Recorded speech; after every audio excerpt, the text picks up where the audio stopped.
Buenas tardes, chicos. Esta es la instrucción de la clase número 2 de la semana 2 relativa al levantamiento por rodeo. Aquí les muestro un polígono haciendo como un ejemplo de lo que hicimos en campo, un polígono de 5 lados. Al polígono ya yo le coloqué las distancias y también ya le coloqué los ángulos de deflexión. Recuerden que el ángulo de deflexión es aquel que se forma con la visual de la estación anterior y la proyección de esta línea y girando a la estación delantera. Por ejemplo, me paro en la estación 1, observo la estación de atrás, deflecto, entonces tendré la proyección hacia adelante, ¿verdad? De esta estación. Y el ángulo de flexión viene siendo el giro que voy a dar hacia la estación delantera. Hay que tener en cuenta ciertos factores cuando se va a hacer un ángulo de flexión, que hay que ver hacia dónde giramos el equipo, la estación total o el teodolito que estemos usando. Por ejemplo, en este caso, mi giro fue hacia la derecha, entonces el ángulo fue positivo. En este también mi giro fue a la derecha, pues mi ángulo fue positivo. Y de igual forma, en el 3 y en el 4 el giro fue hacia la derecha. Pero en la estación 5 tenemos que el giro fue a la izquierda, por ende el ángulo que me va a dar el equipo es un ángulo negativo, pero va a girar de 0 a 360 hacia atrás. Si fuera hacia la derecha iría aumentando el ángulo, sin embargo en este vemos que va disminuyendo. Pero el ángulo real es 36 grados, no 324. ¿Cómo conseguimos esto? Bueno, restándole los 360 grados de la línea al ángulo que me da negativo, 324. Entonces, ya tenemos este polígono. Vamos a ver la forma de anotación en Excel de estos ángulos de deflexión. Por ejemplo, la forma en que intuí que va a ser más sencilla para ustedes es anotar la estación, la del centro 1, la de adelante 2 y la de atrás 5, y así sucesivamente. Entonces los grados los dividí porque vamos a sumar en decimal.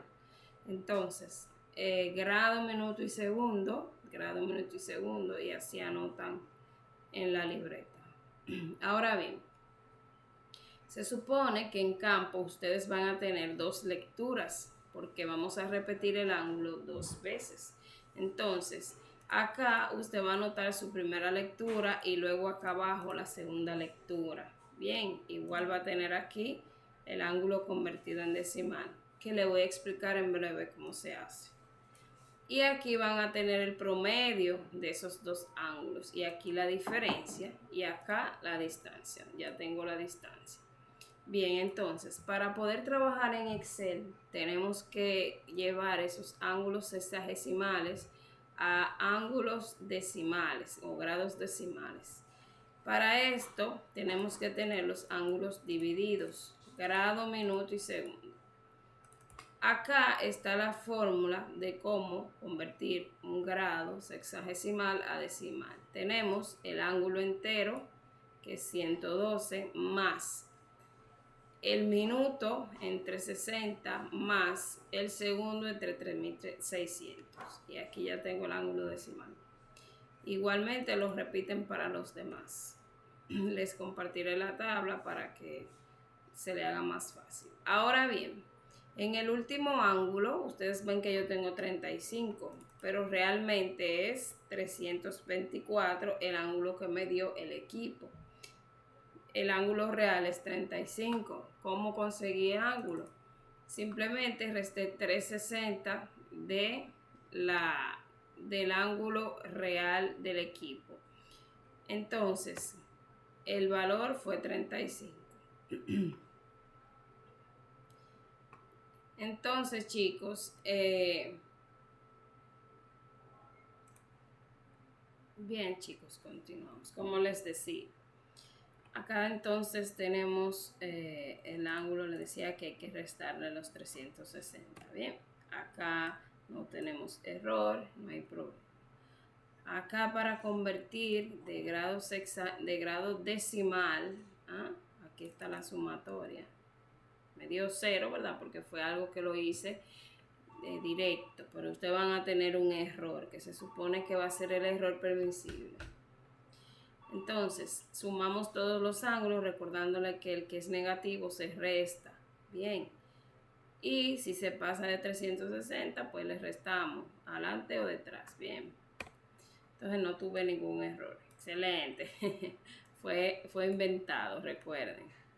Entonces, chicos, estos ángulos son los que vamos a digitar ya cuando hagan su promedio y lo coloquen acá con su error distribuido, como le enseñó su profesor en teoría.